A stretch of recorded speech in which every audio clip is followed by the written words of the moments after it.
Everybody, this is Dream, and today we have a 9-game slate here in the NBA for DraftKings and FanDuel.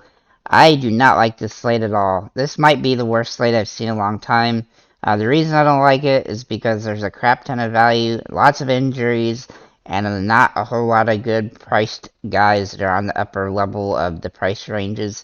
Anything over 7,000 or above. Typically, I try to find some guys there that have some good upside, but there really just isn't a lot today. It seems like everybody's a little bit overpriced with all the injuries. Some of these guys have been priced into those injury situations, like Jalen Green and Zach LaVine, who I will mention, but their prices have come up quite a bit because of the injury situation. So with that said, though, let's get into the slates. First of all, let's go ahead and get through the teams that I have picked to win each game. I have the Knicks over the Wizards. I have Atlanta over Indiana. I have the Pelicans over Detroit. Golden State over Spurs. Oklahoma City over Chicago. Minnesota over Phoenix. Utah over Orlando. Denver over the Clippers. And Sacramento over Houston. With that said, let's get into the injury report today. It's a long one, so let's get going. For the Pelicans, Zion and Ingram are both out. Herb Jones is questionable. For the Pistons, Stewart is questionable. Cunningham is out. Duren is out. Bagley is out. And Joseph is out. For the Hawks, Capella is out. For the Pacers, Halliburton is out. Turner, Nesbitt, and Brissett are all questionable. For the Wizards, Beal is out. Porzingis, Morris, and Gafford are all questionable. For the Warriors, Kuminga, Jam Green, and Wiseman are all out. For the Spurs, Vassell is out. For the Thunder, Pokovetsky is out. For the Bulls, DeRozan is doubtful, and Green is out. For the Suns, Ayton is questionable. Chris Paul, Booker, Payne, Cam Johnson, and Shamet are all out. For the Timberwolves, Edwards, Anderson, and Prince are questionable, and Towns is out. For the Magic, Okeke and Hampton are out, with Suggs being questionable. For the Jazz, Olenek is out. For the Nuggets, Joker is questionable, and Murray is probable. For the Clippers, Paul George is out, and Kennard is out. For the Rockets, Kevin Porter Jr. is out. And for the Kings, Huter is questionable.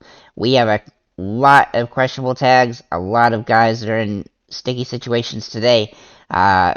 Those injury situations are really going to change how we look at this slate as the day progresses and we get that information. Make sure to jump on Discord. Link is in the description below to check out. We actually have an injury place in there, so you can keep track of all the injury situations. But let's go ahead and get into it. For the players I do like today, I am just going to go ahead and note I'm playing light on DraftKings and I'm not playing on FanDuel, so just be aware of that. But let's go ahead and get into team players I do like here. And the guards here, first of all, we're going to look at TJ McConnell. He should be starting for the Pacers. Let's make sure he ends up starting. But assuming he does start, he's way too cheap for his potential in this game with Halliburton. Now he should get all the minutes he can handle, and he should have big-time upside as a result. He's one of my favorite plays on the board. He is definitely a core play today with Halliburton already ruled out. Then we'll look at Kobe White for Chicago. This is assuming that DeRozan ends up being out again. He's not a must-play by any stretch of imagination, but he's been playing pretty good lately. He's been hitting the mark that we need, but he does have a low floor, so do keep that in mind. But with the injury situation in Chicago, he definitely has some upside on the slate. Same goes for Alex Caruso. He should be starting, should get a lot of minutes, and has some upside here, but he also has a low floor as well. Then we'll look at Benedict Mathurin. He should be getting more minutes today with Halliburton out. So wait and see what the projection with him is. But overall, he's pretty fairly priced here, and he has some upside. And he has a pretty decent floor, especially lately. He's been over 20 fantasy points in all but one game. Then we'll look at Dwayne Washington Jr. He's another core play. Now, he did have a bad game the last game against Denver, but that's okay. It's Denver. They're usually a pretty tough defensive team, so I look for him to bounce back here as a starter, even though his price point has popped up some more, which is ideal, being that he needs 25 fantasy points now.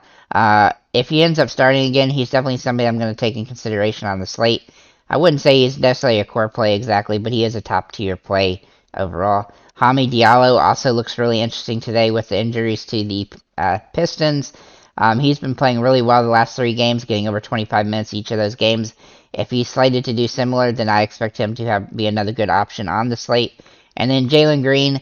I don't love Jalen Green today, but he has some upside due to the injury situations. His price has popped up quite a bit because of that, but he still has upside here. He has in the mid 40s upside if he can get the full complement of minutes today, which I think he will get. Then at forwards, we're going to look at KJ Martin here for Houston. Assuming he ends up becoming the starter, which I think he might, he should be an auto play on the slate, but make sure he is a starter today. He has a great opportunity in this one. Eric Gordon's in a similar situation. He's got more upside with the injuries to Houston, and I expect him to play around the same amount of minutes he always plays and have the same kind of upside he typically has. He has a low ceiling and a low floor, but he does have, because he is scoring dependent, but he does have tendency to have random breakout games, and this is definitely a prime situation for him. Then we'll look at Keldon Johnson. He's one of the few higher priced guys I think is viable today. His price point is pretty fair for what he can do.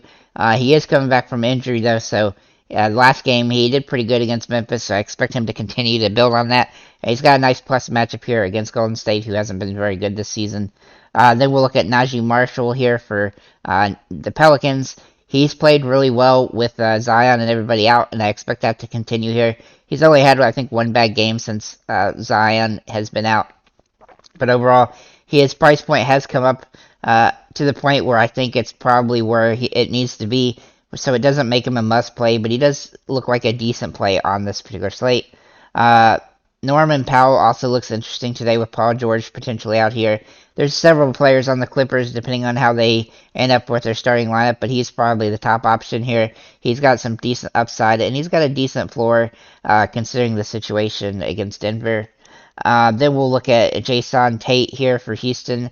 Now, he's only played in a handful of games, but his minutes should start to ramp up a little bit, and he might actually get some more minutes today. And if he does look like he's going to be off his minutes restrictions, then he could definitely be in a situation where we could play him on this particular slate as a nearly minimum price option, especially with the other players out for the Rockets. Then Levine, he is, I believe, probable today. So we do have to keep track of that. But overall, he has nice upside, especially if DeRozan is out. He's been over 48 fantasy points in the last 4 games. I expect that to continue if he ends up playing with DeRozan out. If he doesn't end up playing, obviously this opens up a lot of other options from that team. Then we'll look at Onika Ngongwu for Atlanta. Sorry for butchering her name. He's been really good with Capella out, and I'll look for him to continue to do that today against Indiana, who's not in a great position and hasn't played well lately, especially defensively. And then Walker Kessler for Utah. He is starting now with Olenek out, and I expect him to continue to play well, though his price has popped up a lot, so do keep that in mind. But he does have some upside as a result of the injury situation there. And then Nikola Vucevic for Chicago. He's been playing really well lately, but his price also has popped up. But with all the injuries to the Bulls, he should get some more opportunity. If he can get over 10 or 15 rebounds and get the double-double, then he should be able to pay off, even though his price has risen some. So we have several guys here. Obviously, the prices have risen quite a bit, which is somewhat annoying. There's not a lot of value in the higher price guys. So, you're just going to have to pick through the cheap options and obviously wait to see how many more cheap options show up. I could almost see a complete lineup today of, where you could have like all but one spot under 5,000 almost, and then have to pay up for somebody crazy. But even that, there's not a ton available up here. I mean, even if you put Julius Randle in, you're still at 6,300. Or if you put in Sabonis, like at the most expensive, you're 6,300. So unless Joker plays, which he looks like he's hit or miss, there's just a lot of money left over. So it's going to be really hard, I think, today to build competent lineups as a result. Let's go ahead and get over to FanDuel, where it's actually even worse there because there's not a ton of value on the lower end. We're going to start with TJ McConnell because he's got a nice upside here with the situation in Indiana with Halliburton out. He should get a full complement of minutes and have some good upside, though his price isn't nearly as ideal here on FanDuel as is on DraftKings. Same goes for Alex Caruso. He's got some upside here, but he is a little bit capped due to his ceiling being kind of low. But with DeRozan potentially out, then he'll have another opportunity to start. Then Jalen Green, I do like him better here on FanDuel actually than on DraftKings. He has some upside with the situation and injuries for the Rockets, and I expect him to play well in this game. And his price is actually a little bit cheaper over here. Same goes for Zach LaVine, who's a little bit cheaper here on FanDuel than DraftKings. Ironically, he's been playing really well lately, especially with injuries, especially last game with the DeRozan out. And if he ends up playing, which I think he's probable at this point, he should be good to go and should be a good play on this slate. Then we'll look at Kenyon Martin Jr. or KJ Martin. He's been playing pretty well with lately, and he's got some upside if he gets over 20 minutes, and he should get that today with the injuries to the Houston Rockets. And so I do think he's a good play, but make sure that he ends up starting. Then we'll look at Keldon Johnson, who's probably one of the better plays on the slate in general, but he's still not ideal when it comes to price. He does have a plus matchup here, but he is back from injury, and he should get back to full complement of minutes and playing back to his normal self. I do like Domantas Sabonis here on FanDuel some, mostly because there's just not much else to like. He has some upside here, but it's not really. He doesn't have a high ceiling compared to his price, but he does have a pretty high floor, so that's the kind of saving grace there. Then Lauri Markkanen also looks pretty interesting today. He's played pretty well with Olenek out. He's increased his fantasy output.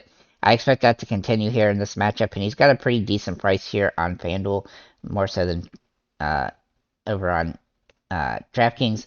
Then we'll look at Kawhi Leonard for the Clippers. With Paul George out, he's been over 49 fantasy points in 2 straight. I expect that to continue here, assuming he ends up playing, and his price point is pretty fair here for what he can do. Then we'll look at Walker Kessler for Utah. He has been improving with the injuries to Olenek. Now, the really problem here is his price, but he does have some upside. He has big time potential, and it's a decent matchup for him. Vucevic also looks interesting. He's actually a little bit cheaper here on FanDuel than DraftKings, but he's not ideal. He has been up and down throughout the season. This slate really is annoying, but his price has popped up quite a bit as a result of the injuries there. And then Alperen Sengun, who actually is a better option here on FanDuel than DraftKings as well. His price is a little bit more reasonable. I don't know what the pricing on DraftKings has done today. It has absolutely been crazy. But even on FanDuel, some guys are still up a little bit. He's up a little bit, but he's still viable here. He's got some decent upside, and that's what I have for FanDuel. Overall, this slate kind of stinks.